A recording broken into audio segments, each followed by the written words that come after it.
What up? We are back. And I got my main man, Skinny Co's, right next to me. Yes, sir. And we got the one and only Kristy Titus. Yeah. Say what's up, Kristy. Yay. What's up? Is she the first girl we've had on the podcast? No. I've had Aaron on multiple times. Yeah, that's true. And Nestor. Fair enough. Shout out to Dana. I forgot about you, Dana. I wasn't here for that. My bad. Yeah, Dana was here. We had Dana and I had Nico. And Oh, yeah, that's true. Yeah. So, yeah, but we've only had one Kristy Titus in the GU Unfiltered podcast. Kristy, what's up, man? What have you been doing? Today I was shooting all afternoon. It was awesome. Oh, really? You were shooting the Rugers? Yeah, actually I was. I was shooting a long-range target and 300 Win Mag, and I mounted a brand new Night Force ATAC R on the top of it, the brand new 420 F1. Got it zeroed, got my muzzle velocity, inputted my data, and was slamming it at 830. It was an awesome day at the range. How often do you shoot? Like, do you shoot like pretty much like once a week, twice a week, once a month? I mean, well, so between archery and rifles and pistols, when I'm home, I try to shoot every day or every other day some sort of weapon. But when I'm traveling, obviously I don't shoot at all. Yeah. So it just, unless I'm hunting or something. So it just depends. But when I'm home, I try to shoot. Yeah. Especially now with like how ammo is right now, is it harder for you to shoot as much? Yeah. So I don't shoot hundreds of rounds like I used to. I'm a lot more like ammo. Yeah. Conserving, and so doing a lot more dry fire stuff. Okay, cool. So there's a lot of work you can do at the range with dry fire and with rifles, especially when it comes to like positional shooting or stability training and things like that really dry. I dry fired a bow a few times. Yeah, Cody knows everything about dry firing. It's not good. I don't think. How many times have you done that, Kristy? Never. I that's what I'm saying. Like, people always say, well, if you archer long enough, you'll do it. I'm like, no, I'm pretty sure I won't. I'm a trendsetter. I'm pretty sure every time I've drawn a bow, I've had an arrow knock. Yeah, you got to. I mean, I've actually looked at my bow and get ready to draw back, and I'm like, oh, better put an arrow in. But I've also been drinking That's probably. At the end of the day, maybe after. Yeah, I don't know. Or something, I'm not sure. Yeah, so before we jump into this whole podcast deal, I got a few things to say. First of all, Kristy, thank you for coming on. We're gonna drink a little bit of wine, I guess, tonight, huh? This will be a first for me on the show. You're trying to get like this romantic setting going on. Well, I don't know about romantic setting. I got Skinny Cody looking right across from me. Hey, what's wrong with that? I'm rolling out the red carpet. Like, I brought like this super swanky bottle of wine. Yeah. And then I heard that you brought the cheapest one you could find. Yeah, we got some Boone's Farm up in here. No, not Boone's Farm. You know what's so funny about that, Kristy? The first time I met my wife, she told me, and you got to realize I'm from Nebraska. I didn't know shit about wine or anything. And my wife goes, no, the girl I was talking to was now my wife, but she was like, I like wine. I drink wine, blah, blah, blah. Well, fuck, I went to the liquor store and I got her Boone's Farm. Swear to God. Oh, yeah, dude. I didn't know the difference between Boone's Farm and red wines or fucking Napa Valley, whatever. And Boone's Farm is exclusively for high school kids that aren't supposed to drink. Well, she was pretty much a high schooler, college student. So, shit, I was broke, dog. Times were rough. You know what I'm saying? That's like the Mickey's 40 of the wine world. But anyways, my waitress here just poured me a glass of, what is this? This is Bogle. This is the Bogle Vineyard. Bogle. Yeah. I almost opened a bottle of Bogle, and I did this one because it had the word mountain in it. Fire Mountain Cellar. Nice. So this would be, a little more suiting for the occasion. Right. Tonight. And officially, I'm not having a glass of wine alone at home because you're with me. Yeah, this is like this is the new trend right now. Zoom calls and FaceTime now. We're just gonna all hang out, have a glass of wine. Yes. I keep on looking back at your house, and man, I am so impressed. You got this house built, and it is phenomenal. It is. It is gorgeous. You did a good job, and It's awesome. Like, I love the mounts that you have up there. I mean, everything. I feel like I literally seen this house from start and now to finish. Now I've seen it. You know, I've seen pictures you posted when it was done and what your dad was doing. Well, like on the I gravel. never have posted like a finished picture of the inside of my house. Oh, really? No, I posted photos until it was framed, and then I was like, nah. You're gonna keep it. Pictures, like putting pictures. Yeah. But if you watch some of my content, it's in some of my content. So Yeah. Well, because I've seen it. Like I've seen like your dad do. You know, driving down the gravel, laying the dirt or whatever, leveling it, and I'm like, dude, that's so phenomenal of what you guys got, what you have there, and just, I mean, let alone your freaking range that you have there. Sick. It's a redneck paradise. It is. Here. It really is a redneck paradise. Hey, so before I got so. Hey, cheers. Yep, ching ching. Cheers. Ching. Here's to all you people sitting at home, and we're sitting at home. That's right. To a good 21, huh? Let's do that. Yeah, absolutely. Oh man, I should have got a better wine. No, actually, that's pretty good. I like it. It's Cody's not a. I don't think like Cody's a grape big. juice. Tastes Yeah, like bad grape juice. I like wine. I really do like wine. And I'm trying to not. I'm not a big drinker. Yeah, but when I do, I like good wine. Yeah, that's good. I'm a big drinker, and I'm trying not to be a big drinker. So I'm trying to watch what I drink. And although I got Snyder and Nestor coming over tomorrow night, and they said Snyder goes, "You gonna have some drinks with me?" And I'm like, "Fuck, man, I'm trying to be good, but God damn it, yes, I will have some drinks with you." I mean, because Snyder doesn't drink at all. So when Snyder asks us to drink, I better have a drink with him. But Nestor's a different breed, dude. That fool's like, he likes to drink and party all the time. You know, he's a dancer. Yeah, you know Alex, don't you? Oh yeah. Yeah. He told me to tell you. He said hi, and he was like, "Holy shit, is she in town?" I was like, "Nah, we're doing it over FaceTime." Oh, well, tell her I said, "What's up?" We're zooming in. Yeah. So yeah, before I leave this part out. This podcast is brought to you by Cafaro International. It's the gear for life. My boys, Frank, Aaron, and all the crew at Cafaro. Check them out. They got the new Striker XL we're giving away first week of February. For all you patrons, you better hop on that. Any patrons are in it to win it. The drawing will be first week of February. I think I'm going to go down there and let Frank draw the names so I don't get accused for rigging the drawing. How about that? Have you got your little girl draw? That's what I would do. Yeah, that's too. But no I know. But after the last giveaway, people are like, "Oh, you just rigged it." I'm like, dude, we gave a hunt away to a guy from Canada. I have no idea who he is. You know what I mean? How did we rig it? But either way, speaking of Cafaro, what pack did you run mostly this year? Kristy? I almost always run the 14er. Okay, that's your to-go my pack. go-to. I have it. like 3 of them. Yeah. For my extended stay hunts, I've been running the muskeg. Cool. I like that because the bag's waterproof. I don't have to worry about anything. It's there. Yeah.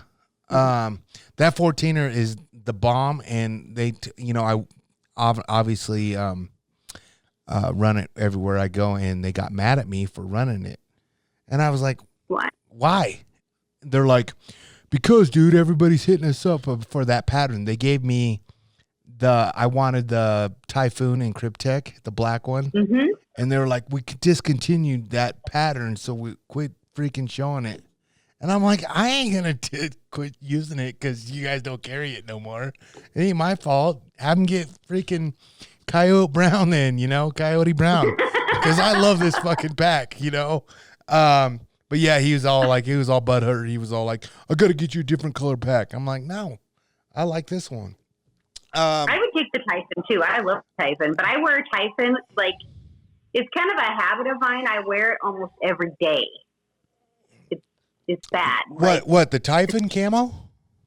Yeah, the Typhon. Oh yeah. I mean, the girls' camo clothing now fits so well from them that I just wear it all the time. every day. Yeah. Yeah.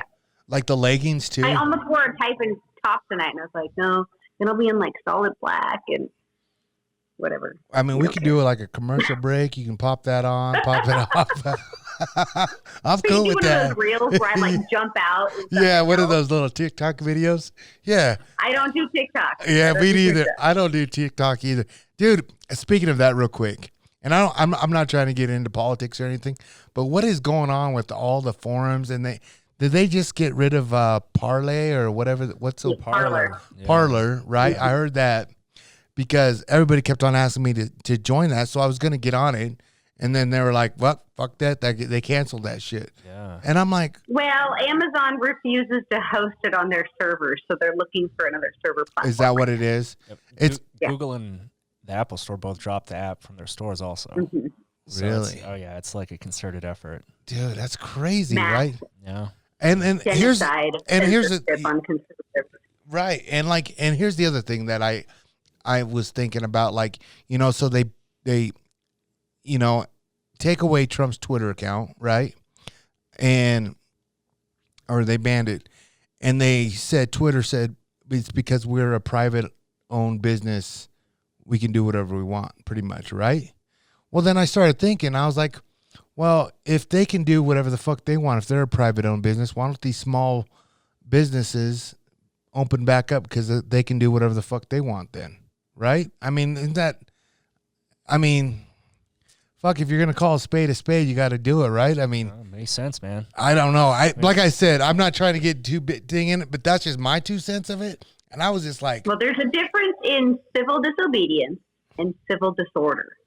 yeah, And being civilly disobedient, you have to be prepared to pay a consequence, same as with civil disorder. But civil disobedience typically leads to more of a martyrdom syndrome in public opinion, and we know the court of public opinion matters. So if somebody's civilly disobedient by saying, hey, I refuse to shut down my gym, and they keep fighting it, and then they take it to court and they win, which happened in California, that's civil disobedience that most people agree with. It's civil disorder, rioting, looting, destruction, that we don't agree with. And so I am not opposed to civil disobedience, but civil disruption, disorder, absolutely not. So yeah, absolutely. there's a fine line, and you know, what are they going to do if everybody in the restaurant union in the state of Oregon opened up and told our governor, look, they're doing it in Florida, they're doing it safely, people are wearing masks as needed, whatever. Won't even get into that. What are they going to do? Yeah, I don't know. It's like we just got opened back up last Monday, half capacity. So I'm thankful for that. But like, I mean, it was ridiculous. Like, you know, you can do outdoor dining, but I'm like, it's we're in the mountains, Harry. Yeah, You know what I mean? Me too. Like, we it's can't. I mean, fucking all the cold. restaurants in my town are shut. Like literally, you can go to a drive-through McDonald's, Dairy Queen, Taco Bell. That's it. Yep. It's nuts, Like right? there's nothing. We have nowhere to eat here. It's so crazy. I know. Well, that's kind of like where I'm at, and it's just like, dude, and I feel so bad for these businesses that like they're putting up like plexiglass outside dining, propane heaters just to fucking get people, and people are showing up to supporting them, but they're freezing their ass Well, and off. people are lonely. I mean, people are tired of being segregated and alone, and it's not the way our society and our culture is built. I mean, you guys, we're all going through this right now where we don't get trade show season this year. Mm-hmm. And man, I miss my friends. Like it's our time of year to get together and reconnect, and everybody shares stories, and you know, our friendships are solidified annually. That's it, because the rest of the time we're out in the bush. So it's like a really, you know, it's very it's disappointing. Oh boy. Stupid. Yeah, I'm just kidding. No, I'll drink to that though, Kristy. I will drink to that. So you know, we were talking and with me and Cody here, and I was literally bragging to him on like how like badass you really are. Like, you not only are you like a super hot chick, right? But you are literally a badass in the backcountry. I mean, you are, I would say, The real deal, Holyfield. Is that what you'd say? yeah, she is literally. I can tell you, I've been tougher in my life than I am in my current state. Yeah. I'm getting old. Oh, dude, aren't we all? But no, I'm being. I've had tougher days. I'm being serious. Like, you are probably one of the top 3 huntresses that I can think in my head. Top 2 that I would bet my money that you could out hunt more than half the men that I know, including myself. It's not so And much. I know, right? But like, how badass you are. Like, you are the real deal. And I just kind of wanted to talk about that for a minute. Like, how young were you when you first started hunting with your dad, or how'd you get into it? I mean, I want to hear the. Well, first of all, thank you for being so nice to me. I'm trying to get I those think a lot of digits. You know what I'm times- saying? Like, that's super nice. But a lot of it's opportunity too. You know, I'm very blessed with a lot of opportunity to spend a lot of time in the woods. But you know, I've had it my whole life. I grew up in the backcountry with my dad. We have mules. We're doing the whole thing, packing in and doing that. But really, in my 20s, I was very humbled by some friends in the industry that enlightened me on things that I really sucked at, and they were very brutally honest. And Brian Martin is a good friend of mine. He's one of the world's most renowned backpack sheep hunters, and he's from the same, basically, small demographic where I'm at in Oregon. And he looked at me one day, he's like, Kristy, there's a couple of things you really suck at. The first one's backpack hunting, because I'd always horse hunted. Uh-huh. And the other thing is shooting. He's like, you really suck at shooting. And I was like, wow, Brian, you know what? You're right. And I was like, can I tag along with you on some sheep hunts? And he's like, sure. And he literally came to my house and he mentored me on gear. We went through, like, it was like a gear bomb of things that I did not realize how lightweight things could be, or how technologically advanced gear could be, and how much that meant.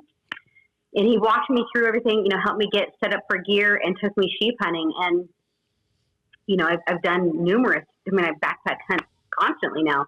But it really changed how I hunted. But it's really okay to suck at something and work at getting better at it. Yeah. And the same thing with my shooting is, like, I was on some hunts and I couldn't shoot 400 yards on an elk. And, you know, now to me, I don't want to say it's an easy shot. Yeah, it's a chip shot for you. Yeah. Given traditional circumstances, it's a relatively, you know, achievable shot. And at the time, I was like, I was passing on the shot. So I spent years and years training and learning, and training from top tier military law enforcement, scout sniper instructors, and really just felt like it was really important for me to do, not only for me when I go on a hunt to be successful, but also I kind of owe it to the animals that I'm hunting. Like, yeah. I want to put them down fast. I want to be this ethical. I want to make it, and I want to be able to pick up a firearm and know, is this going to work for me, because I've done it myself. You know, when I press the trigger, I know I've done everything I possibly can to make that moment quick and humane, and that's a good feeling. You know, and when things go wrong, if they go wrong, at least you can, like, live with yourself that you've done everything that you can, you know, to be the best you can. Yeah. So when you first started, like, how young were you? Well, I started riding mules as a 2-year-old with my parents. My dad would put me on the front of his saddle, and we would ride into the woods and camp in the high lakes in Oregon, and fish and hunt, and, you know, I tagged along always. Wow. You know, I had my first mule my parents bought when I was 4. I was riding by myself at 4. So it's just always. And you know what? My dad was pretty cool when I was little. I don't know if you can tell, but I'm kind of independent. Mm-hmm. Like, I want to do things. I want to learn how to do things. And I was really like that as a kid. And so he would let me just get, like, so frustrated doing things like putting on a saddle pad or trying to put a saddle on and figure it out. And then when I would get so frustrated and I couldn't do it myself, then I would ask my dad for help, and he would help me just enough to get me over, like, whatever I was trying to do. And then I'd be like, okay, step back. I'm here. You got it, I want to get back in. Yeah. And that was just my mentality. And I had a great dad that let me, you know, do what I want to do and help me just enough, but let me struggle enough to also figure it out and not do it for me, you know? Yeah. When did you pick up an archery? When did you pick up the archery? I was 22 when I started shooting archery. I got my dad shooting archery, actually. Oh, for real? Mm-hmm. So, dang. So, so you started shooting archery like probably backyard and stuff, 3Ds. What did you get? When did you start hunting big games with your bow? So I started elk hunting. My first year bow hunting, I was hunting elk.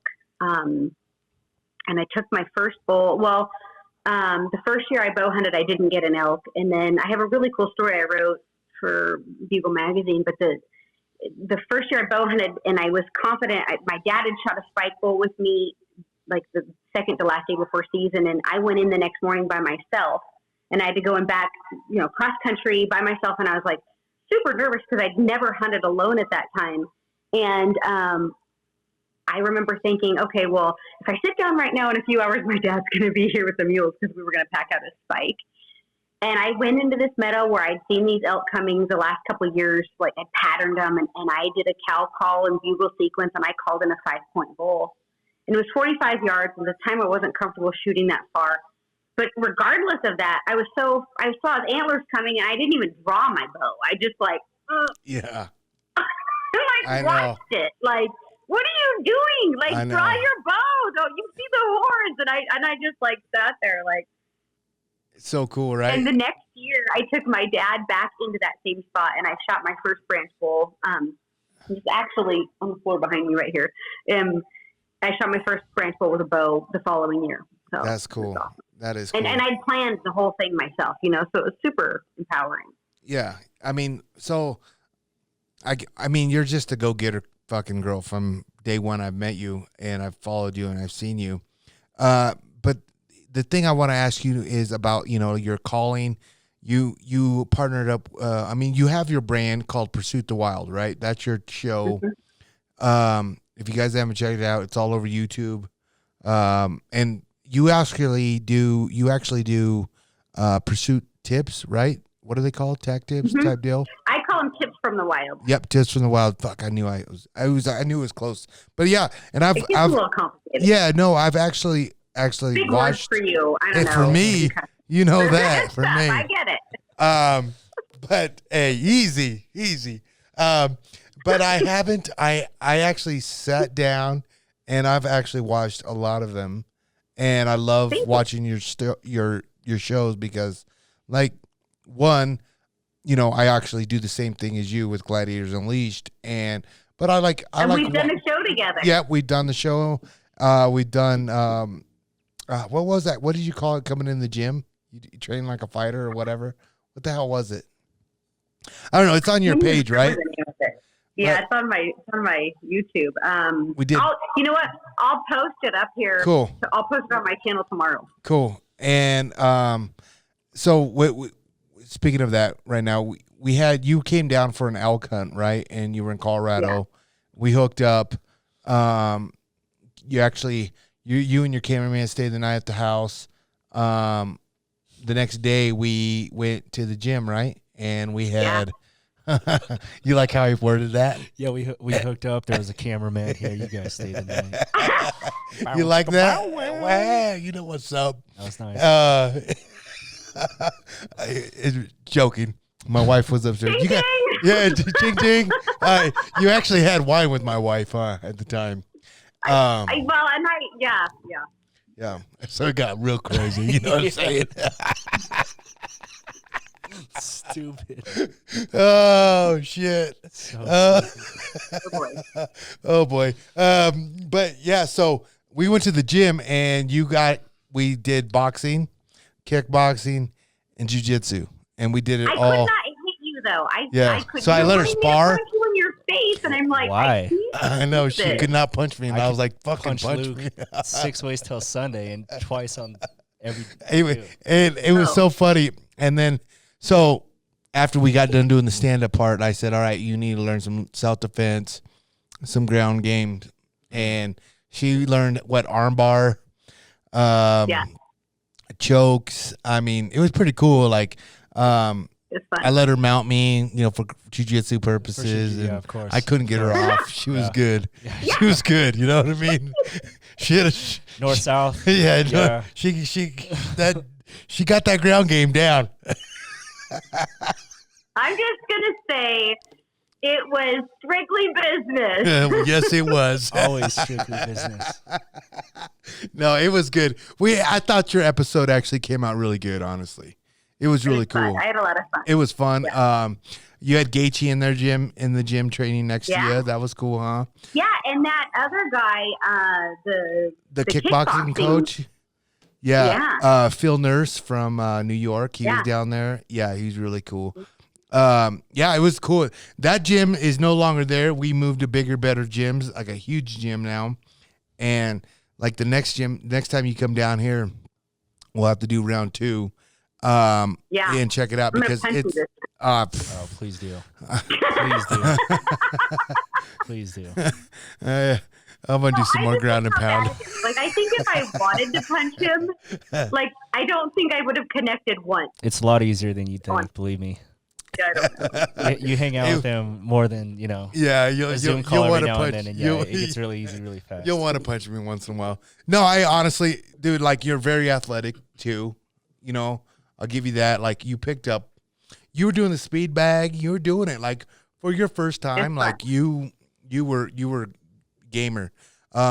With my help, you could be the best. You could be the definitely last thing the best. I want is somebody to punch me in my face. I know, right? I don't want to be hurt. I don't want that. Like, no. I know, right? I'll take being the worst. Cody, I don't think you fucking filled me up too much. This wine is good. Wine. Hey, did you shoot all those animals that you mounted in your house? Yeah. Will you tell Luke that you need to do that and you're not allowed to buy them at garage sales? That's stupid. You know where he gets them? With people that are transient, just passing through town that stop by his house for the night and leave animals there. That's pretty much. Yeah, that's pretty much what Kristy did. I got this, what is it, the elk in my freezer. Elk. I mean, like, literally, it takes up my whole freezer, this whole hide. I can't. Hers? That was like 4 years ago. I'm like, thanks, Luke. I know, dude. Wait till you get your invoice, dude. Shit. Ting, ting. So other than that, like, what else has been new, man? Like, talk to us. Like, what have you been doing on this whole COVID break? Like, how you been handling it? I just live normally. Yep. What's normally for you? I travel. I do what I want. I mean, apart from restaurants being shut down, if I can't go to those. But I believe in civil liberty, and I exercise that right to live my life. Sounds like a super spreader to me. I don't know. That's super spreader. I went to a super spreader event in December last 2 weeks ago. I went to the Turning Point USA Student Action Summit. I seen that. That was cool. There was thousands of young adults in this. Yep. Yeah. You didn't die? And I didn't get COVID. So, I thought everybody was going to get COVID. Through. Yeah, that's crazy how that doesn't work. No. Yeah. It's amazing how that doesn't work. I know. It's incredible. I'm shocked. I think I've flown probably to like maybe 8 or 9 different states since all this stuff happened, and I try. I tell Luke all the time, if you know anybody with COVID, I want to make out with them so I can get over with. Still haven't found anybody yet. Okay. Well, I haven't gotten it yet, but I've been to Europe 3 times since 4 times since COVID now. So I'm flying internationally and not gotten it. Yeah.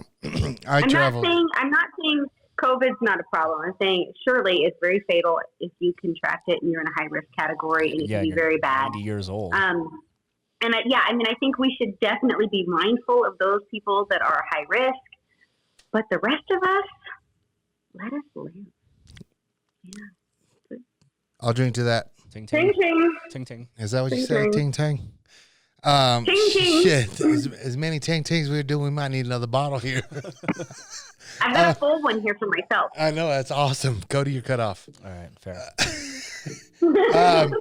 I just, like, honestly, Kristy, like, I honestly am, like, I throw out, like, little questionnaires on my IG, like, who do you want on the podcast, this and that, and you were definitely a big demand. I get it. I didn't even think about it. Like, when I talked to you, shit, I don't even know how long ago it was. I said, definitely want you on the podcast. And there was just so much I wanted to ask you. And now looking into your eyes, I'm just lost. You know what I mean? Like I can't even quick. I can't even really You're like, think. I was gonna say something. I lost. No. But for real though, like, what's, I mean, you obviously found a new man in your life, right? And he's from Sweden, right? He's Swedish and German. Okay, so he's Swedish and German. Okay, and he lives in Sweden though. Yeah. Now, he proposed to you what, this Christmas, or when was that? September. Okay. Oh, yep. Because you guys were hunting sicko. Roe What were you guys hunting? Roe deer in Sweden. What is that? I thought that was a sicka. No, it's a little tiny deer. It's a little European deer. They're tiny. Tiny little What deer. are they called? Mm-hmm. Roe deer, ROE. What do you shoot it with? I shot mine with a 243. Like a Ruger slingshot? American. Okay. No, they honestly look like I thought it was a sicka. It's like a 50-pound deer. They're tiny. Oh. But it's fun. You know, we scouted them all summer, and I went out there in July, and we set cameras, put out a bunch of rack one, and so I had all these pictures of them coming to mineral. And there was 2 deer we were really wanting to take, and we were only going to shoot those 2 deer because we had 2 weeks. And I shot my target deer, and then Yogi got his target deer. And so it was a very successful trip. It's a lot of fun. You know, we were trying to manage them for old bucks. And when I took is actually a pretty nice trophy. So nice. When he, because you guys, I'm just going off the Instagram pictures. He asked you after you guys killed one or what? Yeah, I shot mine, and like my dad's like, nothing says I love you like a warm gut pile. But we were literally getting ready to like process the deer, and yeah. That is awesome. And like, did you know like he was the one like right away? Like you I mean, obviously you knew I was the one, but I was already taken, right? You were already taken. I had to take a second choice. So and you could say whatever you want, but I genuinely believe like I prayed for him, and he was the answer to my prayers. And when I met him, I was like, I can't live without this man. So like instantly. Did you meet him at a show? Yeah. So I met him in passing. I was going to breakfast with my buddy Brian after the sheep show, and he and all these like foreign guys were just like hanging out, and met him in passing. And then I ran into him in the airport, and then we were inseparable after that. And you guys just started, you exchange numbers, started talking? Yeah, but just as friends. Like we would just went to coffee a couple of times, and lunch and breakfast, and then one night I had him meet me and some girlfriends out for after dinner drink. And but yeah, it was just hanging out as friends. And then I went to SCI, and he was at SCI, and we hung out there. And I was living with my parents because my house was under construction. Mm-hmm. And I asked him to come home with me. And so he came home with me and stayed with me and my mom for a week. That is cool. I mean, that probably got real serious when you meet mom and like what are you going to do? Yeah. I mean, shit. That's an awkward conversation. But he was good. Yeah. He schmoozed my mom. He sure. showed up with my mom with wine and cheese and European chocolates. And my mom was like, oh. Yeah. Then he cooks for her, and he cleans for her, and would do dishes for her. And yeah. She swooned. Oh, yeah, that's good. He knew what's up. Yeah, definitely. That's cool. Like, so when you guys do that, when you guys like, you know, tie the knot and get married, doesn't he have his own like outfitting business in Sweden? That's going to be hard, right? He's a booking agent. Oh, he's a booking agent. Booking agent. Yeah, jrhunts.com and jrhunting.com, excuse me. Bad fiance. Have another drink. Anyway, so he books in 14 destinations around the globe, and that's, you know, he travels and hunts, and he's just like a hunting gypsy like I am. It's perfect. So, do you think he's going to come to your household most of the year, or are you gonna have to We're going to be by country mostly. Like I live in the middle of nowhere, and I love living out here in the middle of nowhere. It's fantastic. But he lives in downtown Stockholm, and it's a really beautiful city. And I like going there and, going to restaurants and touring. And then his family has an estate that we can go out and hunt on. And it's got great pig hunting and deer hunting and moose hunting. And it's beautiful to go. And I really enjoy it. So we're going to kind of just go back and forth. That's cool. Yeah. So speaking of pig, you smoked some hogs in Sweden. Lots of them this year. Lots of them this year. Come on. Yeah. Dude, she's so nice. She doesn't I even know, give it she's so nice. I have no idea what you're talking about. I don't want to know. It's all right. You don't. I'm going to keep being naive in my own little land. Ting, Ting, ting. Ting, ting.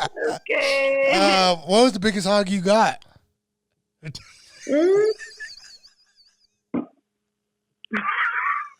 She got it. You're setting me up for something, and I don't like it. No. What was the I got a nice 4. Because those things, their faces look really long there. Like yeah, the they're picture. big. But honestly, my biggest pig that I killed over there is only like 180 pounds. But I was after a really big boar, but they're smart. Like those big boars, when you sit in a stand, like all those young ones will come in, and we're hunting them in the dark at night. So on Yogi's place, on his family farm, they all come out in the farm field. When you say Yogi, is that your man? Yeah. Is that his real name? Yeah. Is that what, I mean, and your boo boo or what? More like boo His boo. real name you can't pronounce, so we call him Yogi. Okay, Can you pronounce it? Well, his real name's Joachim.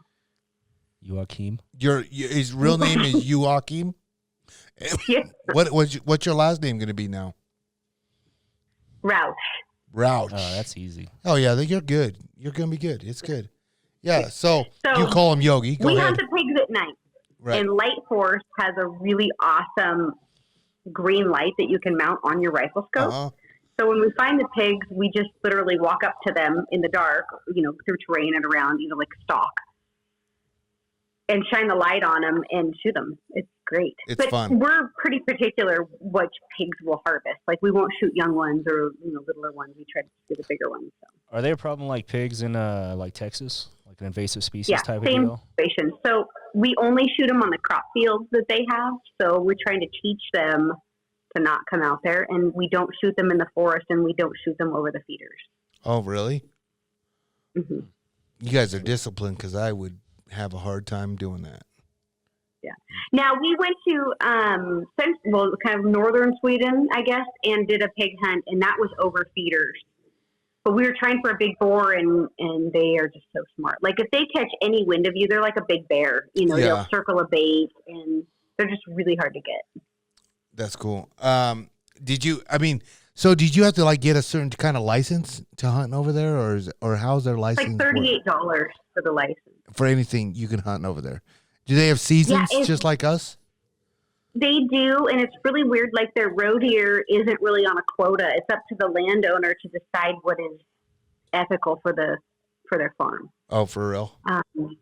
Yeah, we could have shot as many roe deer as we wanted to, but the whole way the country works in that capacity for roe deer is it's ethos-based.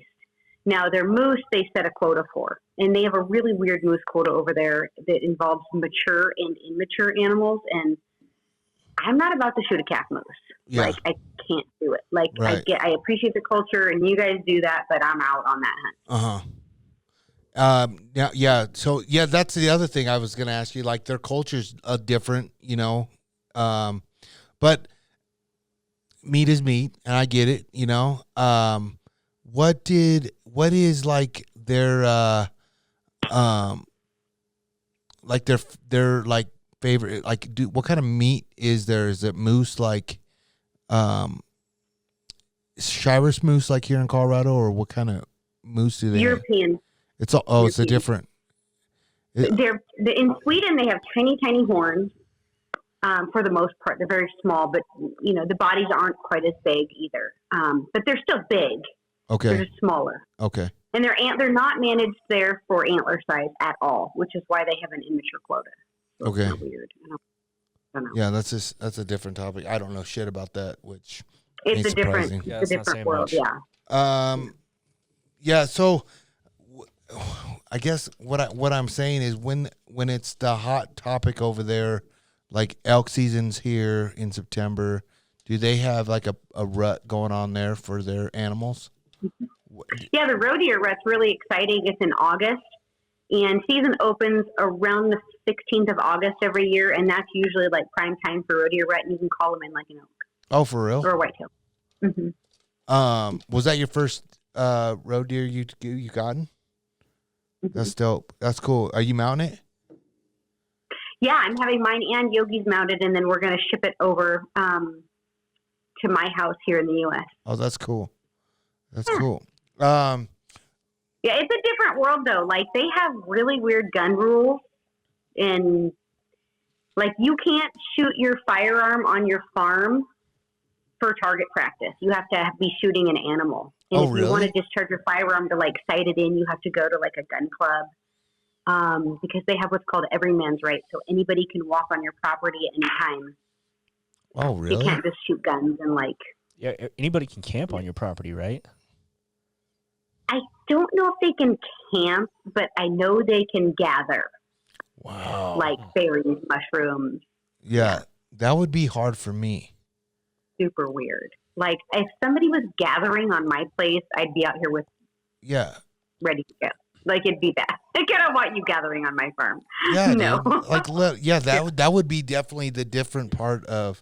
And is your man cool with that? Like that's what he knows, though, right? Like it's the culture. I mean, I think it is. The thing, like with Americans, we get so kind of locked in on our own cultures being the only way. Yep. And I think the great thing about being a hunter and traveling internationally is we get an opportunity to experience different cultures and how they harvest and manage wildlife, how they consume it, traditions in consumption, traditions in management, and it's enlightening. You know, it lets you know what you should appreciate, and then it lets you know things that you maybe don't appreciate as much. You know, like you really value your Second Amendment. Over there, you know, he can only have 6 firearms, and one of the firearms he has is a Ruger 243, which I can hunt deer with, but I can't hunt pigs with it.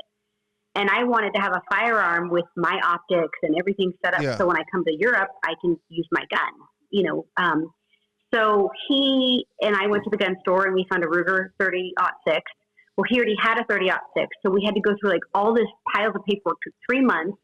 Then he had to like write a petition why he would need more than one 06 because he had one handed down from his grandfather. I mean, it's like people don't understand how I think our freedom and our privileges here are very taken for granted. Yes. And we don't realize what we have to lose until we lose it. I don't. And I fear that for our country. 100%. 100%. I mean, I always try to tell people, like, because I travel, you know, different countries all the time for fights. And obviously, if I'm hunting or whatever, but like, I always try to get out and like really get into the country. I'm not, I try to like, if I'm on a resort, I try to leave the resort and try to see what the fucking city's about, right? Or the town's about. And sometimes it's good, sometimes it's bad, right? Like I get myself in trouble sometimes. But like that is one thing I will say is like how over here we got it so lucky. We do have it fucking so lucky. And when you go to like these other countries, I'm talking like even like Saudi Arabia. I've been to Saudi Arabia. I mean, I just was in Abu Dhabi, and that place is phenomenal. It's one of the richest countries in the world. But at the same time, like the workers that they have there, it's just like they're working, and it's not what it's meant to. You know, like I got to talk to a few people, and it's just like it's all sugar coated nice, but it's America got the good. I mean, it's no different than I guess here, but I'm telling you, man, we have it on. I mean, these people have to work like fucking 30 days straight before they can get 2 days off. You know what I mean? Like a lot of them. And the housing there is tiny. Yep. You know, I take my master bedroom and throw a 2-burner stove in it and a min fridge, and that's people in Europe's kitchen and house. Mm-hmm. Like their couch is in the same room oftentimes as their bed, you know, and you're lucky to have a 1-bedroom, we would call it, apartment. They would call it a 2-room apartment. And you're going to pay for a 2-room apartment $550,000 to $600,000 for it. Really? You know, and it's like it's so expensive. It's crazy. Like, you know, a one-room apartment where your bedroom is your living room and Like you a have studio. a kitchenette. Yeah. The studio is, you know, $250,000, and you're not in downtown. You're outskirts of town. I mean, it's crazy. So we have things very supersized here from our housing. You know, when we buy food in stores, you know, we have these giant bulk stores. Well, over there, you can't have that because you have nowhere to put it. So Right. everything is sold in such tiny portions, and it's so small. So when people come to America, they're like, "Whoa, Yeah. everything's so big here." Yep. It's crazy. Yeah. Totally different. I would honestly shut up, Cody. You're so dumb. Yeah, that's honestly what I was thinking. I like that would be like the hardest part of going back and forth is, but I think you'll probably there's probably tons of things that you like about Sweden too, though, huh? Yeah, I like the liberty that they give their citizens right now. You don't have to wear a mask. The schools are open. Restaurants are open. They have very, very low transmission rates for COVID by, you know, comparing it to other parts of the world. Right. They are one country that is taking the herd immunity stance on COVID, and I go there and life is normal. And it's really sad when you come home and you see the liberty that we've had stripped from us, and we've done it willingly. And it's sad because it doesn't have to be like this. Right. Have you had anybody that gotten COVID, like close to you?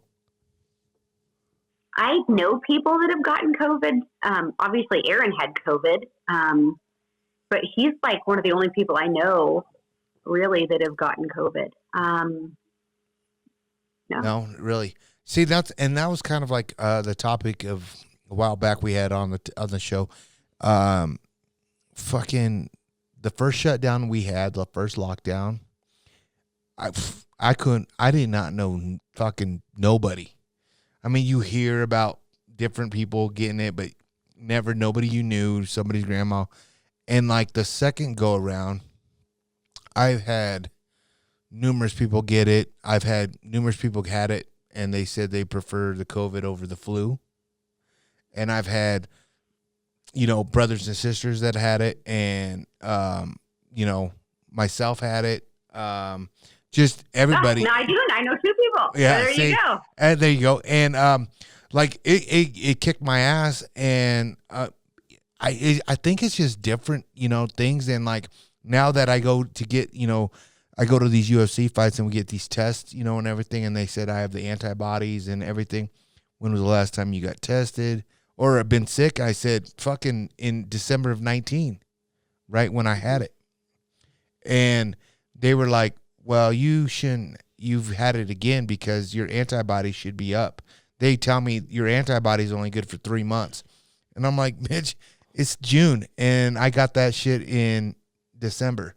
Right. Mm-hmm. And then I came back and we went to Abu Dhabi to fight Khabib, and I got tested again. When was I fighting? October? Yeah. Yeah. And they still said I had the antibodies. So I don't think they know. And I'm cool. I'm glad I got them still or whatever. But I just think it hits people like it's different timing. And fuck, I don't know where you live in Oregon somewhere, but I don't know. Like the first one, I was like, COVID's weak. This is some bullshit. But like now I get it, like the numbers. And my wife works in healthcare, so she tells me, she's like, dude, everybody's fucking jam-packed. That's it. And I'm like, come on, dude. Really, what the fuck is a mask going to do for you? Right? Like, question. If they're so worried about COVID numbers, why hasn't anybody in government put a massive effort out to build more hospitals? Ooh, that's a good. Well, here's another question. If, you know, why aren't they advocating for people to eat better, to exercise, to get outside? Oh, no. Exactly. To take better care of yourself? No, because then this is the thing that pisses me off about the whole thing is and don't get me wrong, God bless the liquor stores because I like them. But they keep moping. Ting, ting, right? They keep moping through this whole pandemic, and they close down all the gyms, all the fucking health food stores, and churches. You know what I mean? Churches, You know what I mean? Like that's what I just totally disagree on. You're keeping that's essential. A fucking liquor store over a gym. Well, in Oregon, they had pot Same dispensaries thing open and strip clubs open. Yeah, same thing here. Strip clubs, very essential. We have priorities here in my state. And they just decriminalized all hard drugs. So, dude, I remember that, dude. What was the minister saying? He was going to move to Oregon, dude. That's probably. It blows my mind that you guys did that. Honestly, you're not supposed to do blow. That's bad. But if you come here and you do it, you're not going to get in trouble. Yeah, it's crazy.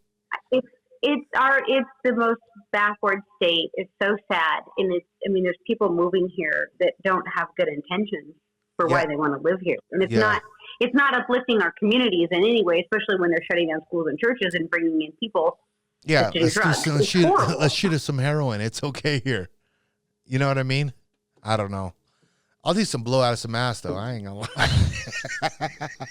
What was that? Wolf? Wolf of Wall Street. Yeah, Wolf of Wall Street. Yeah. For this, Kristy, you gotta go potty. Go to the bathroom or anything. You're good. All right, man. I just say like a lot of my guests, we gotta go potty. We gotta go tickle because we drink a lot on the. We gotta take a 10-minute break now. We'll be back. Yeah. Well, there we go. Well, on that note, that's where I'm going to cut it and do my commercial spot. That's good. Hey, Kristy, so now that we're back, now let me ask you this, a serious question now. What, between you and your yogi, right, who is the better hunter? He's a really good hunter. I learn a lot from him. We were spring black bear hunting this fall. And the way we're hunting was very similar to the way you would hunt a big grizzly bear. And it's a lot of sitting and watching and waiting for them to be in the right spot. And unfortunately, my dad missed a couple bears. But I learned a different way to kind of look at bear hunting from him this spring. I didn't really look at them as, you're like, okay, yeah, there's a bear. Well, no, it's not in a good spot. We have to wait. And so we hunted them really like you would a big grizzly. And so that was really interesting. I think for me with him is he has so many more experiences than I have. I've hunted Western big game, deer, elk. Now he doesn't know how to blow an elk call. So there's some really cool components to our relationship that makes it fun when we go do things together because I'm, looking through new eyes on some things and on other things when he comes here, he looks through new eyes with me, but he's done a lot. He's done a lot. Hunting. Yeah. Well, not necessarily him personally, but with his clients because he accompanies them. Like you go to his YouTube channel, it's unreal. He has one video that's like 10 minutes long and each one's a 2-second kill shot. He's got, I don't know, over 100 that he's filmed himself. What is his channel? What is that channel? JR Hunting on YouTube. Are you sure? He's got some really cool videos, and he does them all himself. He films everything himself and does his own editing, and so it's just interesting the experiences that he's had. I haven't had, from sheep that I have no idea what they are. A lot of weird Asian sheep and Australian, water buffalo, things like that I wouldn't have a clue how to hunt. So I would have to give him credit for that, hands down. Cool. So, but when it comes to elk hunting, you take the cake. Well, he just doesn't know how to call, So you're going to take the cake. Just say it. It's okay. I guess I can have a piece of cake. Yeah. I'll take the cake. What about mule deer? Did you shoot mule deer? Yeah, he's a good hunter. I think, anytime you're hunting any animal, it's pretty similar. You figure out the terrain, you figure out their needs, you figure out how to get in and get them killed. I mean, that's just, what are their needs at that time? And it's all applicable. That's cool. I'm excited for you guys. I'm happy, honestly, man, because I know you probably broke tons of guys' hearts in the industry when they found out you got a ring on your finger. But I think they were like, wow, this is a miracle. Somebody's actually going to marry this woman. No. It's like a miracle. Like, Kristy, honestly, I remember the first time I seen you. I think I met you at, the ATA with Jana. Dana. Yeah. Yeah. And I was like, holy we cow, went this to some like after party like pub thing or something. and I was like, dude, this is Kristy Titus. I watch you on your, channel, and I was like, dude, she's freaking hot. Like, you're hot, you were hot. And I was like, Kristy, you want a drink? I can get you fucked up here. But you weren't even. I don't didn't though. No, you were actually good. You were actually you're not a big drinker though, are you? Yeah. Well, I am now more with Yogi because he likes to drink a lot of wine, and yeah, so that's been like I have drank more this past year than I ever have. But that's cool. I'm pretty strict at trade shows. Like, you should get him some booze. Don't stay out after midnight. Don't drink. Let if I drink, I'm with my sister or something like that. What did you say? I said get him some Boone's Farm. Let him indulge in some American delicacies. Yeah, yeah, I wouldn't recommend them. I wouldn't recommend that. But I did land her. I did sleep with her that night, so it was all good. You know what I'm saying? Boone Farm worked. It worked. It got the job done. And she's still stuck with you. I know, right? She was like, God damn, this guy has no class. I like him. You're like living proof that it does work. It does work, man. I could help this guy. Is there anything you're looking forward to in 21? I mean, obviously, you guys got a date set? 2022. 2022. No, 2 wedding dates. Wow. 2 wedding dates. Oh, you guys are going to do one there, one here? Both in Sweden. One is more they're like going to be in Sweden. Okay, cool. I want a princess wedding. You do. You deserve a princess wedding. I'm having a princess wedding. Are you going to have a camo? Are you going to wear a Cryptek dress? No, it's like legitimate princess wedding. Our church is from the 1100s with the painted cathedral ceilings and stone hand-scribed floors, and our reception is at the Grand Hotel, which overlooks the Royal Palace in the Baltic Sea. And oh my God, you guys are straight doing royalty. Damn. I am planning a princess wedding. Jesus Christ. I might like to hunt, but I'm a princess. Yeah, shit. Me and you, we got married for justice of the peace. Fucking had some tamales, tostadas, a pinata you could have hit. Fucking we'd be straight. Taco John's drive-through. It's romantic. Fuck, dog. Well, that's good. Good for you, man. Like, that's your day. I'm old enough. I've waited. I'm going to do it the way I want to do it. Yeah, dude. I mean, fuck, you deserve it. Good for you. I hope you get have the best time. And because I honestly, man, I must say my wedding night with our party was one of the funnest times I've had in my life. And I honestly thought it was probably the best time I had ever in my life, honestly. Like, it was something you remember, like, everything. And I hope that's what you enjoy, experienced, because it's something you just love, dude. It's fun.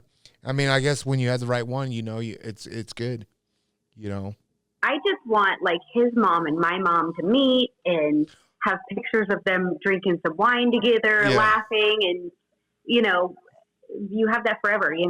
and that's, I think it's really understated in our culture right now, the importance of a covet. And, like, I mean, I've dated, obviously. I'm older, and the amount of respect that I give to Yogi and the amount of reverence I give to our relationship, I respect him above all else and everyone else. And I would never do anything that would be disrespectful to him or, and I think that, when you're ready to actually marry someone, you can look at that person and you're like, yep, I understand what it means to make a covenant to you before God. And that's cool. Yep.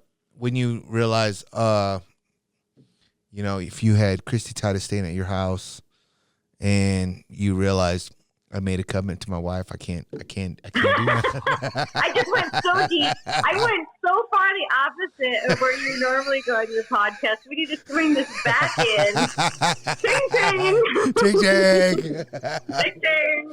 Oh, it's Luke was like, what do I ask her now? She just talked about you have it before God. I don't even know. Deep. This is a fine podcast. We got wine and I know, dude. This is like the most. So I have some awesome trips planned this year.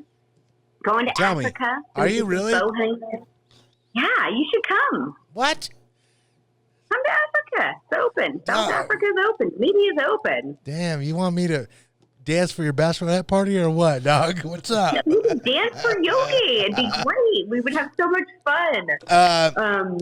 Let me ask you something about it. Like when you guys like hang out, like do you guys like get all like giddy and like cheesy when you guys hang out with each other?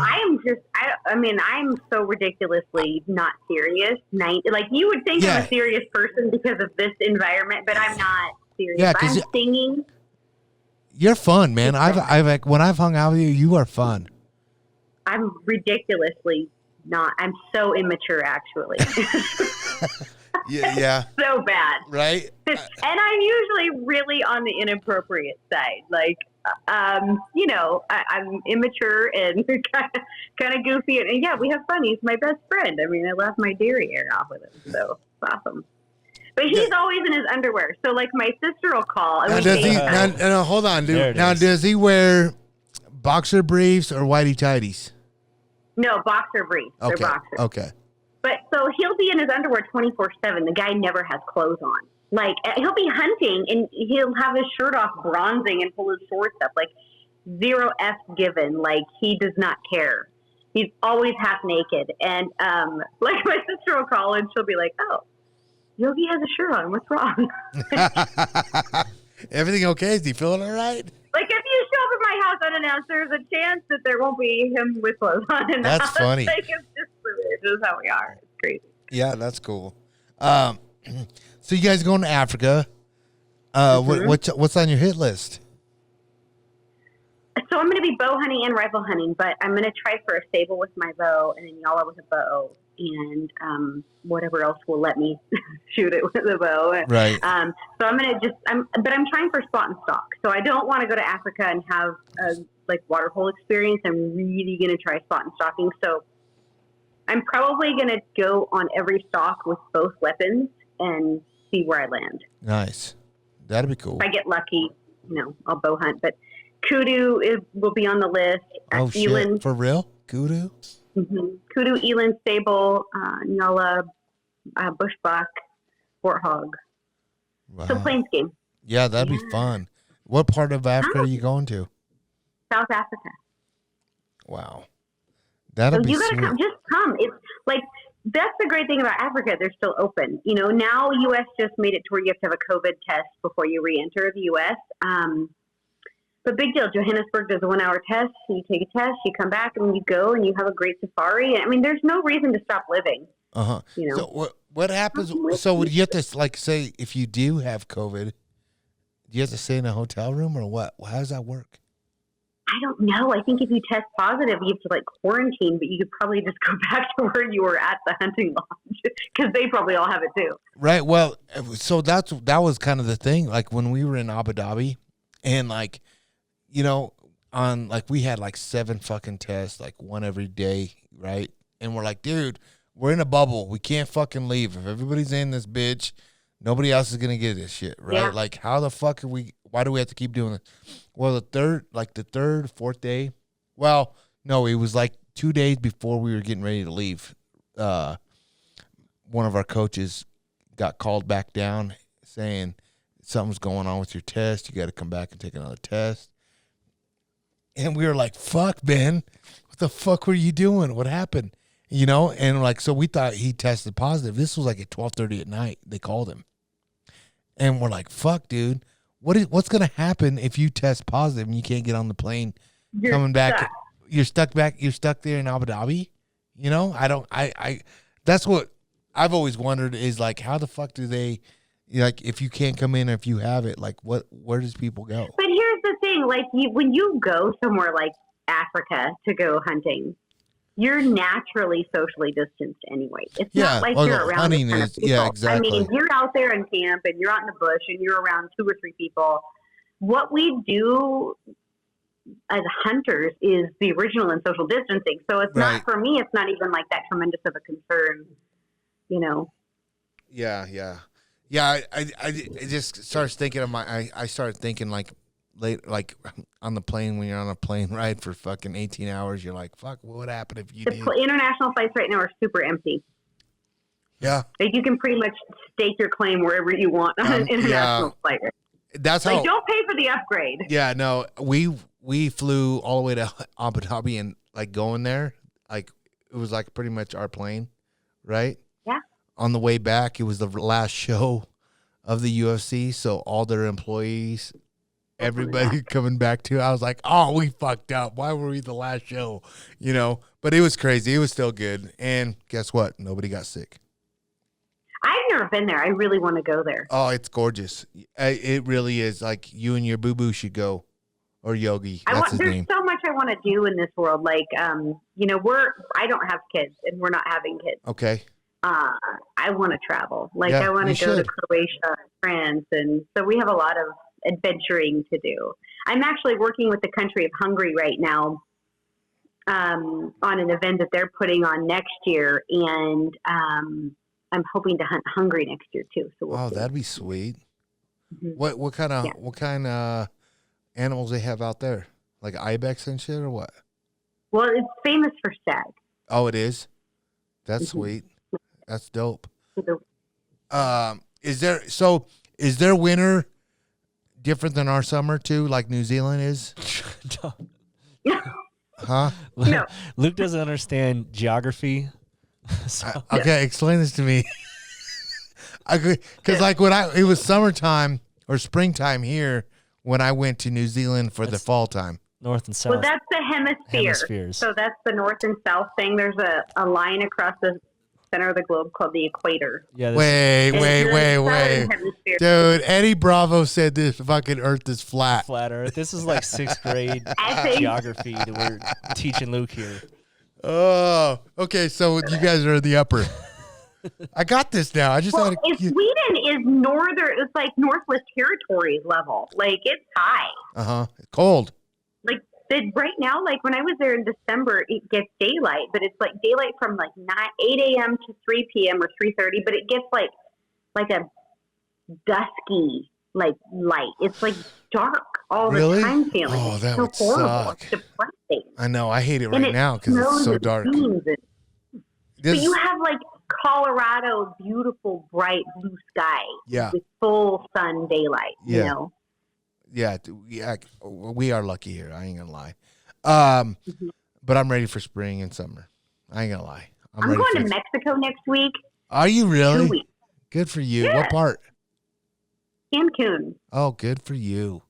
Is Boo Boo? Or I keep calling him Boo Boo. Yogi, going? Yeah, we're gonna go for 2 weeks and go get some sun and get out of here. Nice. That's awesome. That's dope. I want to go to Playa del Carmen again. I've been there a few times and I love Playa, and it's right there. Well, next we're to, actually in between Cancun and Playa. Yep. So like half. yeah, where you can take the ferry over to Cozumel and all that. That's cool. Yeah. Whatever we want to do. We Yep. have 2 weeks I'd to do say it. sit on the beach and just fucking drink cervezas and enjoy your little time. You're a naked man. His little place. So, like European people, people always joke about them like being like they are like that. I don't know. His mom is always running around in her bathing suit. It's Really? So cute. Oh, that's Oh awesome. yeah, she's just like him. It's so funny. Well, that's cool. Like I said, I'm happy. Right now we have a segment in the show. Okay, we asked the IG what the questions they have for you. 5 as questions from the IG we call. We don't have a cool ass little Ting intro. ting. We need one. Ting ting. Yeah, no, well, usually we do full send segments when we have guests here, so we'll use this little thing. All right. Let's go, Cody. What you All got? right, 5 questions from the IG. We ask, first of all, for our listeners, most of you guys are horn dogs, and I'm not asking these questions, right? I'll tell you that much right now. You should be ashamed of yourself, IG. Maybe for the Patriots. Maybe for the Patriots, yeah. But we picked 5 questions that are semi-appropriate for you.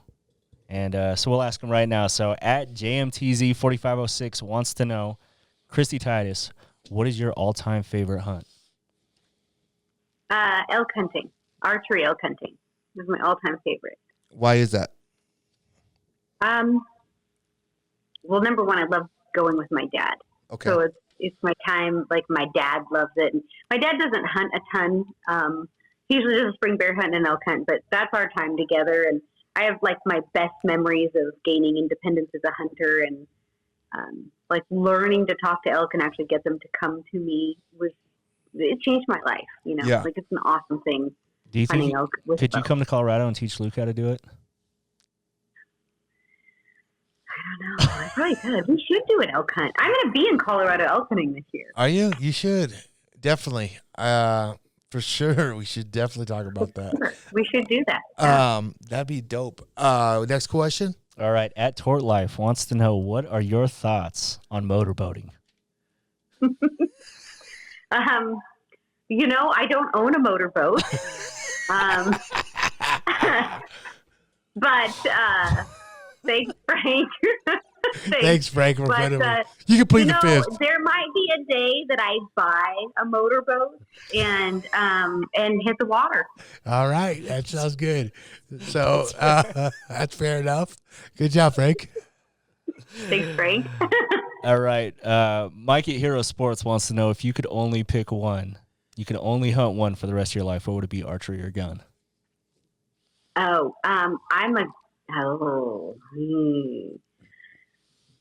I just got done saying archery elk is like my caveat, but I love shooting guns. So that's a tough one for me. If I had to pick, it would be really tough because, Yeah. like, I get super, like, if you guys shoot a rifle match, and I don't know if it's like this when you shoot your 3D matches because I don't really do that, but when I shoot a rifle match and I'm standing there with all my gear in my hand and I'm getting ready to hit a stage and like full adrenaline dump like you would on a hunt. It is so exciting and fun. And I like rifle hunting. I like rifle shooting. And to me, it'd be a tough one. Yeah. I was telling Cody this too. Like, you know, me and Aaron, well, I shoot a lot of bow archery, and maybe that's why I'm so unsuccessful sometimes. You know what I mean? But like, it's hard. It's way harder, right? And it is super hard. But this year, me and Aaron actually got to hunt together, and I took him to a spot. We rifle hunted together, which we probably could have archery. We could have killed these deer with our bow, but he wanted to shoot him with his gun. And how often do you hear that from Aaron, right? Right. So like when he shot it, I was like, fuck yeah, this is cool. And then the second one came out like 20, 30 minutes after that one happened. Dude, when I shoot a rifle again, like it's still like my first time shooting an animal. And that's to me, that's like what hunting's about, is like that enjoyment. Like I was shaking, dude. Like, you know what I mean? Like like I was 12 again, shooting my first, 270 again at a deer. And to me, it was like, dude, if I lose that, then maybe that's time for me to quit hunting. But like, it ain't going nowhere anytime soon. And I think that's why I like archery hunting so much more, because I get up closer, takes a little bit more time, patience, and just the skill of that one arrow going in, right? Like, but for the rifle, for that gun, dude, that gunshot, like I haven't shot an animal with the rifle for a minute. And dude, it was awesome. So I'm looking to do more rifle hunting this coming season because, one, you need to eat. Yeah, yeah, you haven't done that in a long time. For one, we actually, ooh, it was a burn. Right? Oh, you got that one, Kristy, did you? God, it is. That was a bad one. Fuck. No, and speaking of that, like, and I know you're big in rifle hunting. We actually started working with a company called Snowy Mountain Rifles, and they're a precision company. And dude, I'm gonna end up getting a gun made, and I'm gonna probably do it the way I want to do it, with the suppressor everything I want done because I want this gun to be my everything gun. You know what I mean? Mm-hmm. I mean, and speaking of that, for all you I'm just listeners, going to tell you right now, Luke, there's no such thing as an everything gun. why you say that? I have so many guns. Yeah, because that's you true. have different calibers and different. I mean, like I can't. Yeah, I won't tell you how many guns I have. A lot. But I'm sure. The first time you think you have an everything gun is just a tip. I know. Then you're going to be like, She said just a by the tip. way, I also need a gun for this. And I need a gun for that. No, and Ching, ching. No, for real. Like I get that because, but for what, as many hunts that I go on a year, I want one for like, if I go to Alaska, I want to shoot a moose with that. I want. So what are you getting it chambered in? I'm thinking like a 300. It's good. 300 is a good go-to, but also look at the 6.5 PRC. Oh, come on now. A 6.5 PRC. Come on now. That's what Aaron just got, I think. Everybody's got one. Yeah. Come on now. What are you, a hipster hunter? Come on. Everyone's got one of those. Is that's your cup of tea though? That's what you would recommend for more of a That's big what game? I hunted with all fall this year. That was my first season hunting with the 6.5 PRC. What I like about it is it's fast. The velocity is super fast. They shoot pretty flat too. Yeah, so it shoots flat, like similar to a 300 Win Mag, but it's got 60% less recoil. Right. So if I'm behind the gun and I've got a muzzle brake on my rifle, and lightweight hunting rifles have a lot of jump to them, I'm much more inclined to watch my impacts, and I get off on that. I like to see my bullet hit the animal. That's cool. That sounded sexy too. I ain't gonna lie, that was kind of nice. But yeah, I wasn't trying for that, but thank you. Yeah, no, you could fucking sell an ad for that. Anyway, go ahead. What? It's just something to look at, Yeah. Well, and I hope this relationship keeps growing with me and Paul over Snowy Mountain Rifles. And just for everybody listening right now, Paul is actually giving 15% off all our listeners on any rifle you want to build. That's huge. I mean, these rifles are fucking They're awesome. Sick. Have you seen any of their rifles? Look, I shoot an out of the box Ruger rifle, and that's what you do. That's your cup of tea. Good for you. I mean, today I mounted an optic on a gun, factory long range target, factory ammo, Night Force ATAC-R bad ass scope. Night Force. I mean, I'm hitting steel at 830. I mean, I missed on my first shot because of my wind call, but once I had my wind call, second round hit, no problem. With factory, it's a $1,200 gun. Right. Pretty impressive. I don't shoot better than my gun and my ammo combo does factory. So for me, I'm good. Yeah, you are good. I would not want to fucking shoot next to you because you would fucking blow me out of the water. Well, I'm not. There's a lot of people that are a lot better I'm not. I'm sure there is, but like I'm just saying, I do not fucking shoot enough, let alone at that long range. But there's nothing wrong with being like, hey, I can learn. No, and that's I'm the same way with a bow right yeah. now. Like, there's a lot I can learn about archery. Yeah, and I've been getting lots of advice for people on things all year this year. But I learned some really cool things last year, and I think that the worst thing we can do is to stop trying to learn. Yeah, for sure. And that's one thing I was gonna say. Like, I feel good enough where I could fucking shoot my bow against a lot of people. Like, would I win? No, but I can shoot and be competitive. But I know my fight. Yeah, I'm not that person. Yeah, but I know my fight. Like, if me and you try to shoot distance on a rifle, you're smashing me. Smashing me.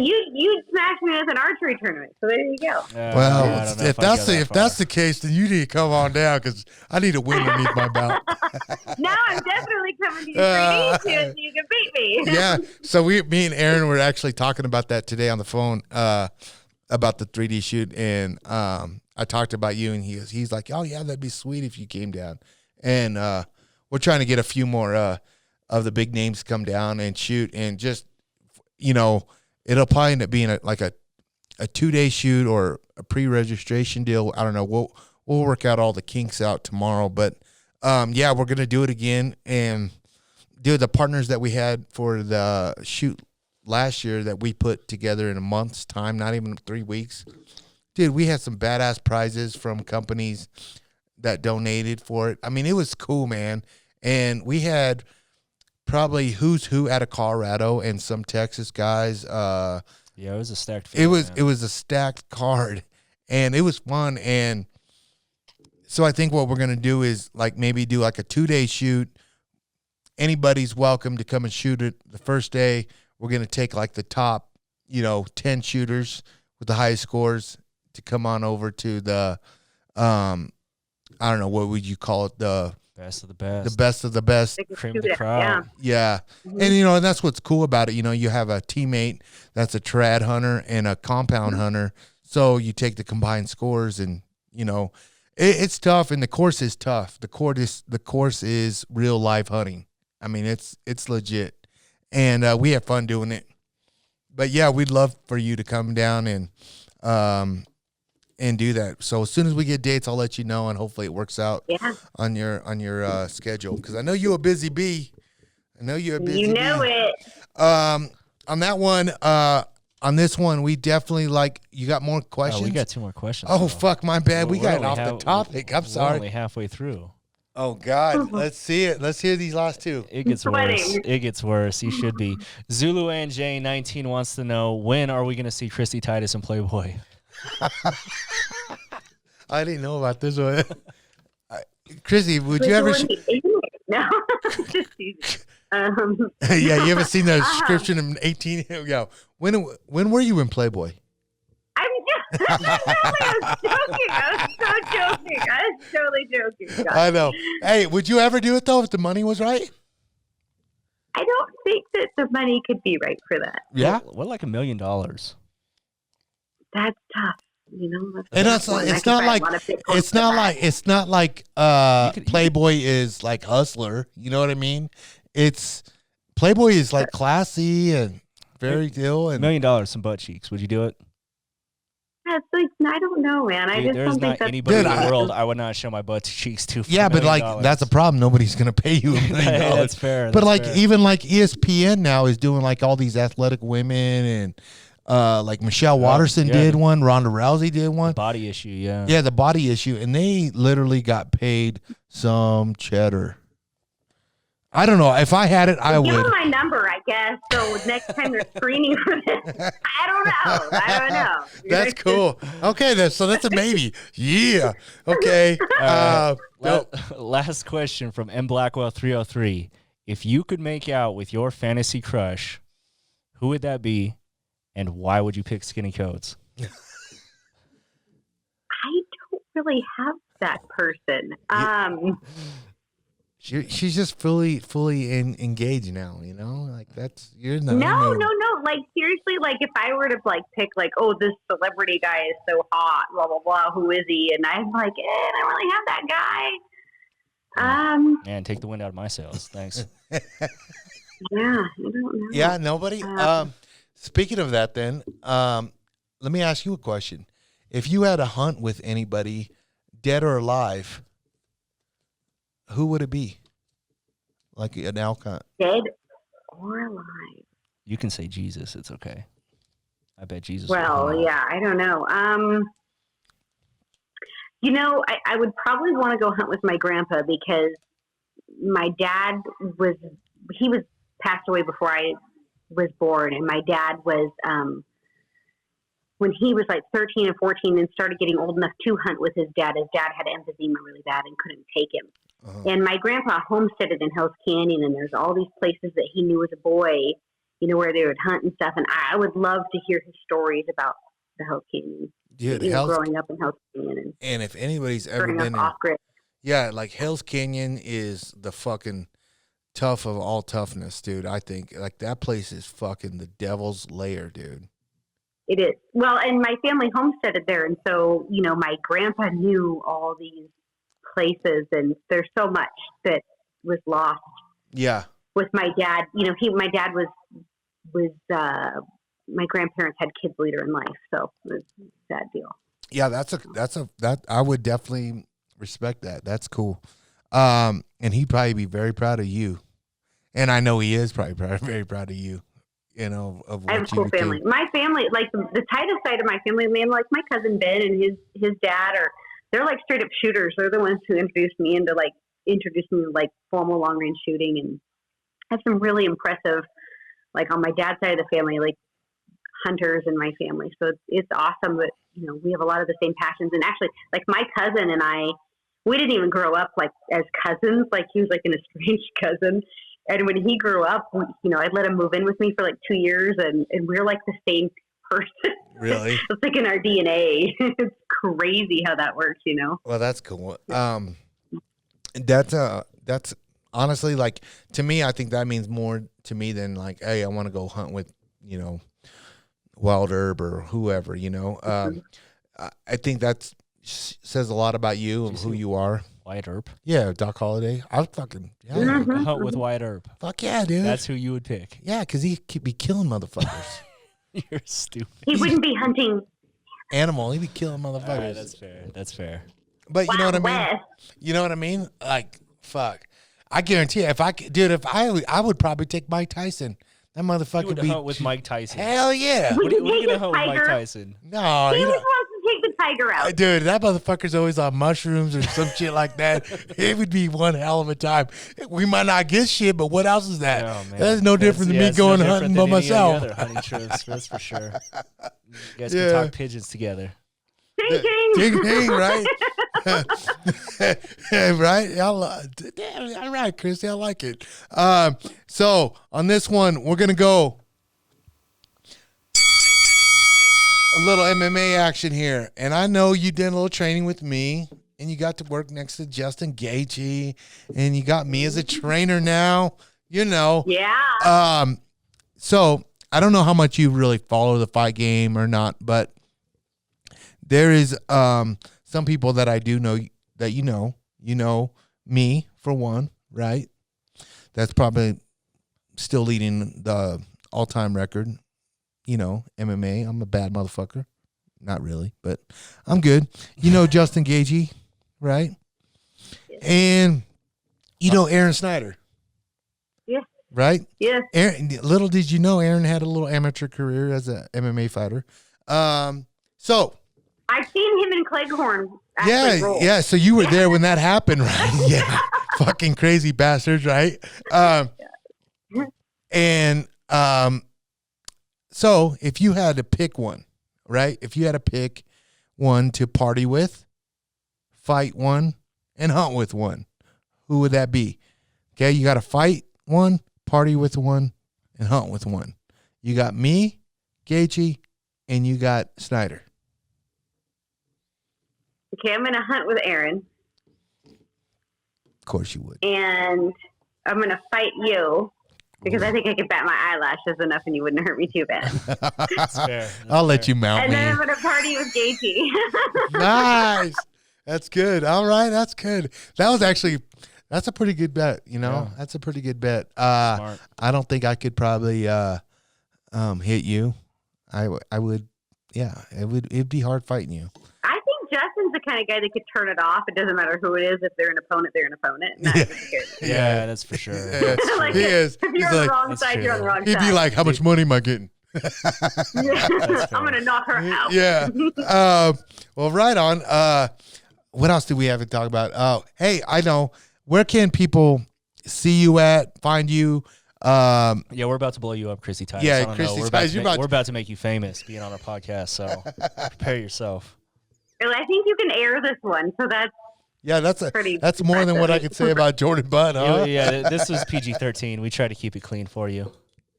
Yeah, I appreciate that. It's always an effort, right? So people can find me just my social media is just at Kristy Titus, and then or Pursue the Wild. Do you plan on keeping the Pursuit the Wild going this year and Yeah. future? Mm-hmm. Yep. Who are some of the companies that you got to give a big shout out to? Because I know you just signed with the new company. Tell us a little bit about that. Yeah, so I'm now shooting for Bear Archery, which is really exciting, kind of highlighting the Fred Bear way in this year, really focusing on kind of a journey-centered approach to archery hunting. And so that's really exciting. That's the way I film anyway. Obviously, Ruger yeah, Night Force, Hornady, Arcus, Cafaro, Cryptech. Lots of great people I work with. I work with a lot of conservation groups, RMEF, SCI, lots of great people. So I'm very fortunate. I've been with Wilderness Athlete for a long time as well, and I just signed this year with Allen Company, which is a really awesome one because they, have a lot of firearms accessories, hunting accessories. Like, they make everything. It's awesome. Targets, gun slings, everything. So, lots of places. Well, so Ramcat, they get wins.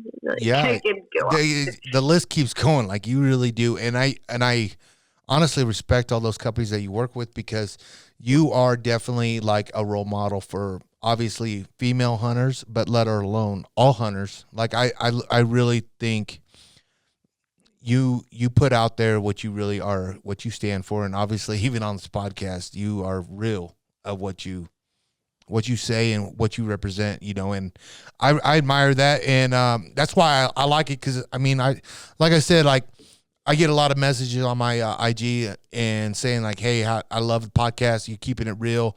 And I got to say, I keep it real with all my guests, and you are by far one of the realest girls I've ever known in the outdoor industry. So I appreciate you. And yeah, man, it's, I look forward to keep watching what you put out, and I'm happy for you and your new Yogi. Now we just need to go hunting. Yeah, we should definitely. Africa, hello. Africa does sound nice, dude. I ain't gonna lie, I've never done it. And I like the part where you said you like to do spawn stock. That'd be fun. It'd definitely be fun. I hope you get a kudu, man. Those animals are Me sweet. Too. Those are freaking sweet animals. They're huge. Yeah, on that note, man, it's about all I got. How much wine you got left, girl? I limited myself to one glass. Oh, my Lantis. Oh, my. What do you got going on tomorrow? We're filming all day tomorrow. Oh, good for you. Good for you. I'm a working girl. You are a working girl. She got it. She got that one. You got it. Well done. I appreciate you. I'm glad you hopped on. On that note, make sure you guys give her a follow on the IG. Tag her. Appreciate you guys all listening. On that note, man, I want to say, Kill Cliff, you guys came in big on this next order. I appreciate you guys sending me the drinks. Keeps us wired, keeps us going. I got that new Joe Rogan. What is it? The Flaming Joe? Flaming Joe. Yeah. It is thebomb.com. Type in that GU15. Save that money. On that note, dude, I got to get another prop out to Snowy Mountain Rifles for giving that 15% off on the custom gun. They're slick. I hope they help, because you need all the help you need. Oh, you know it is. Luke's now flexing on everybody in hunting camp with his kill, so at least he can with his rifle. Yeah. Mountain Primal Meat Co. Unleash 15 ships to all 50 states in the United States. Get that meat. Tito Knives, what's up, Luke? He's coming out on Monday.